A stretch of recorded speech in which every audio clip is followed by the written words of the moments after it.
Baik, ikhwanullah, kita ulangi lagi ini masalah sinyal ya.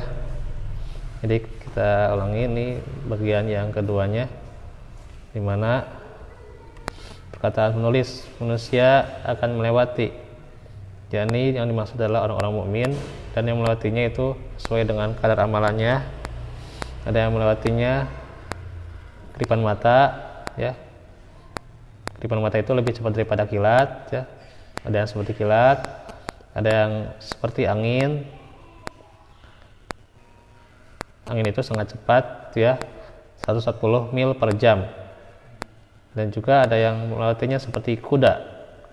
Kuda itu lebih cepat daripada onta, ya. Seperti menunggang onta, ya, lebih cepat, ya.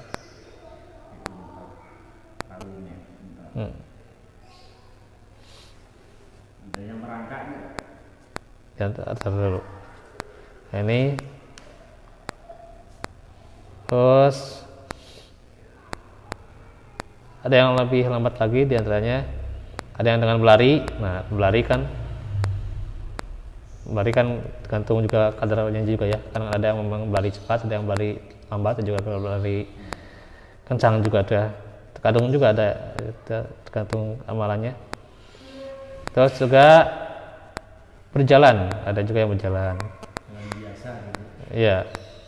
Tapi jalan juga ada yang cepat, ada yang lambat sebenarnya juga. Jalan, kalau kita jalan di dunia kadang kan kita jalan-jalan juga ada yang jalan santai gitu, ya. Ada yang jalannya cepat, ya, gitu.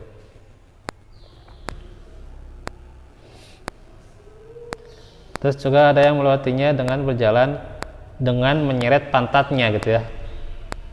Nah, itu semua ingin melewati jembatan itu, ya. Bisa dengan pantat juga, ya. Tapi itu juga tentunya ingin melewati jembatan itu, ya. Nah, tidak ada pilihan, ya. Saya nanti mau melewatinya dengan kedipan mata, nggak bisa milih gitu, ya. Atau saya melewatinya dengan sekilat, ya, atau dengan seperti naik kuda, nggak bisa gitu, ya. Gitu. Seperti angin, nggak bisa, ya. Nggak bisa dipilih gitu, ya. Malam Kamis gini. Ya.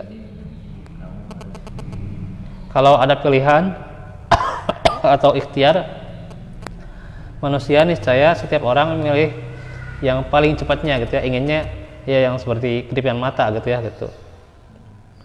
Akan tetapi kecepatan ketika itu tergantung dengan cepat tidaknya seseorang dalam menerima syariat ini. Nah, itu ketika hidup di dunia. Barang siapa yang bersegera dalam menerima perkara yang dibawa oleh Rasulullah, maka dia akan bersegera bisa melintasi as-sirat. Barang siapa yang lambat dalam menerima apa yang dibawa Rasulullah, maka akan lambat pula dalam melintasi as-sirat itu, sebagai balasan yang setimpal. Puntennya masih saja dicontohkan Rasul ibadah gitu. Iya. Berarti yang tidak dicontohkan lama.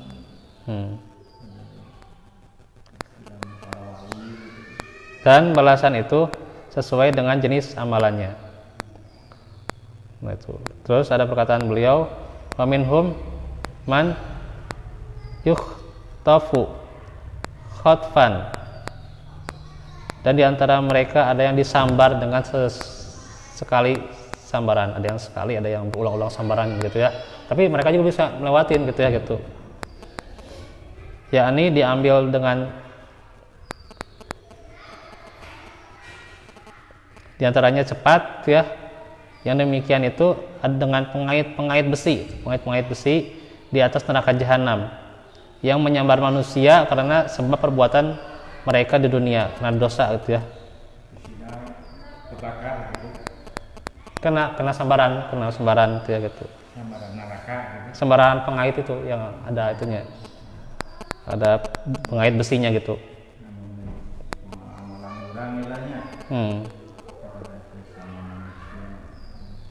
Wa yulqa fi jahannam, dan dilemparkan ke dalam neraka jahanam. Nah, di sini dipahami bahwa neraka yang ahli maksiat, ya, ahli maksiat langsung dilemparkan. Jadi saat itu pula mereka melewati, tapi langsung terlempar ke neraka jahanam gitu, ya. Mereka melewati as-sirat tapi terlempar langsung gitu, ya, gitu. ya, dilemparkan ke neraka jahanam. Itu sama dengan neraka yang kafir, neraka orang kafir dilemparkan ke jahanam, ya, ke dalamnya gitu. Akan tetapi tidak berupa azab orang kafir, ya. Kalau kafir kan selama-lamanya, gitu, ya. Iya. Ya. Membersihkan dosa-dosa kita. Berkata sebagian ulama, sesungguhnya apinya itu akan dingin sebagaimana api Nabi Ibrahim. Akan tetapi zahirnya berlawanan dengan hal ini, ya. Justru apinya panas dan menyakitkan. Hanya saja tidak sepanas apinya orang kafir, gitu, ya. Orang yang ahli maksiat mah tidak sepanas dengan apinya orang kafir, gitu, ya. Ya. Kemudian anggota sujud, itu tidak akan tersentuh, ya. Kalau anggota sujud itu tidak akan tersentuh. Tidak akan terbakar di api neraka, ya. Kalau anggota sujud itu. Sebagaimana telah sabit dari Nabi dalam as-sahihain, yaitu dahi, ya, dahi, hidung, ya, dua telapak tangan, dua lutut, ujung jari, jemari kaki. Jadi harus sempurna kalau sujud itu, ya. Karena itu tidak akan tersentuh di neraka jahanam. Ya. Ya, baik sholat wajib maupun sholat sunnah, ya, nggak akan tersentuh 7 anggota sujud itu di neraka jahanam. Ya, yang itu, ya. Tapi ya sebisa mungkin kita menghindari neraka jahanam, ya. Faman marro alas sirati dakhalal jannah. Nah, sekarang tentang nanti yang bisa melewati as-sirat, maka ia akan masuk surga, dia akan selamat. Nah, perkataan beliau, faman marro alas sirati dakhalal jannata fayada habaru alaihi waqifu ala kin taratin bainal jannati wan nar. Jika telah melewati as-sirat, maka manusia akan diberhentikan di kintaroh, ya. Kintaroh itu jembatan yang menghubungkan surga dan neraka. Ini riwayatnya udah baca, ya. Yang ya, yang tadi, ya, Bukhari udah, ya, dari Abu Hurairah, yang hadis yang barusan, ya.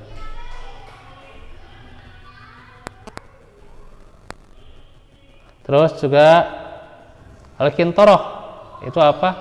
Jembatan kecil, ya.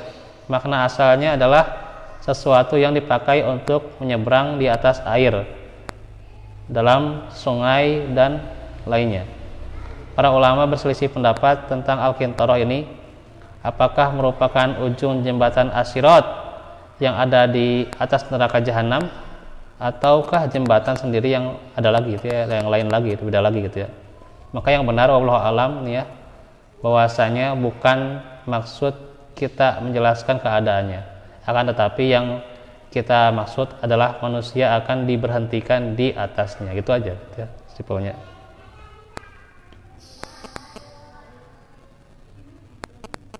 Nah, terus diantaranya juga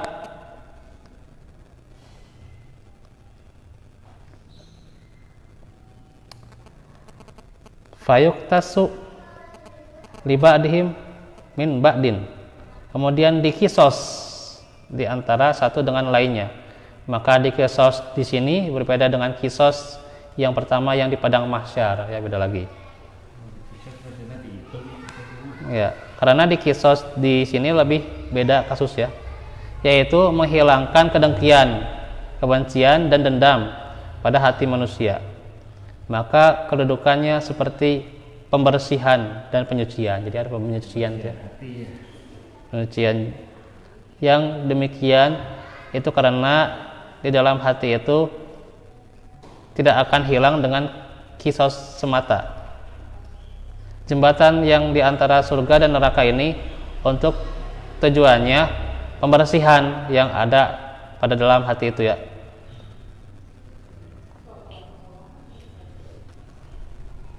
Sehingga kalau sudah dikisos itu orang itu sudah tidak ada lagi dengki, dendam dalam hatinya ya. Karena kan orang yang penghuni surga itu kan tidak ada perkataan lagun, ya nggak ada.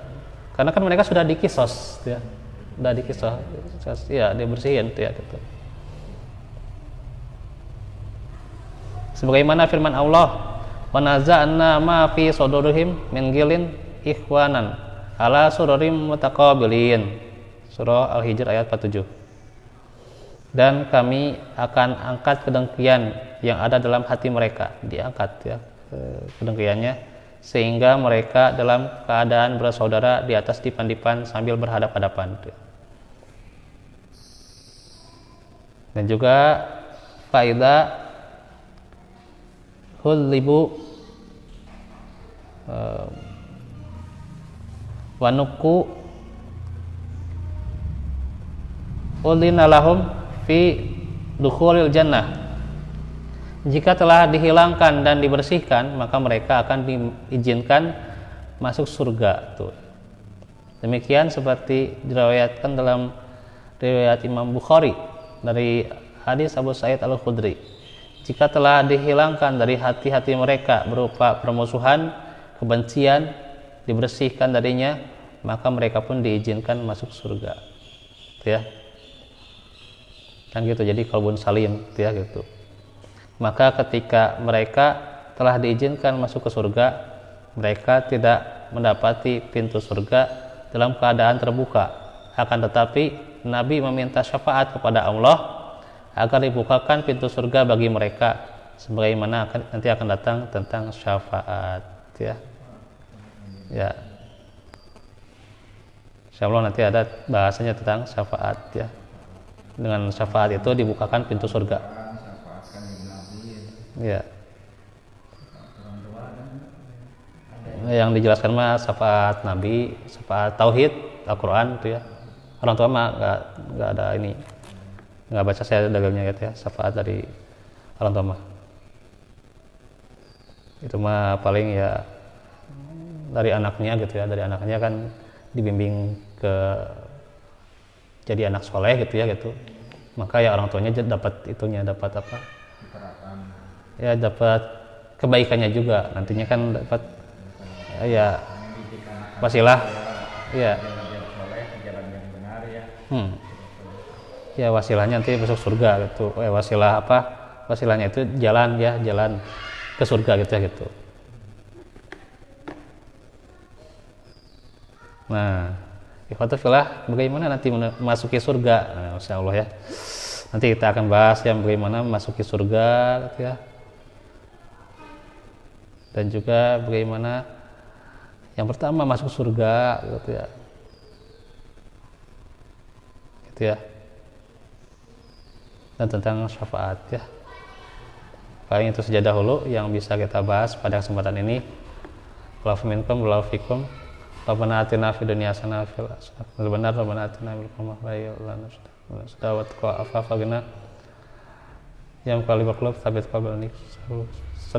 Semoga Allah lancarkan setiap urusan kita dan juga senantiasa dimudahkan untuk taufik dan juga hidayahnya, dan juga senantiasa Allah tentunya berikan kemudahan kita untuk diantaranya agar kita meraih siratal mustaqim di dunia dan juga di akhirat, juga kita memasuki surganya ya. Amin ya rabbal alamin. Oke, itu saja dulu. Walafikum walafiminkum. Aku lakum lihada wa astaghfirullah li walakum. Subhanakallahumma wa bihamdika. Astaghfiruka. Wassalamualaikum warahmatullahi wabarakatuh.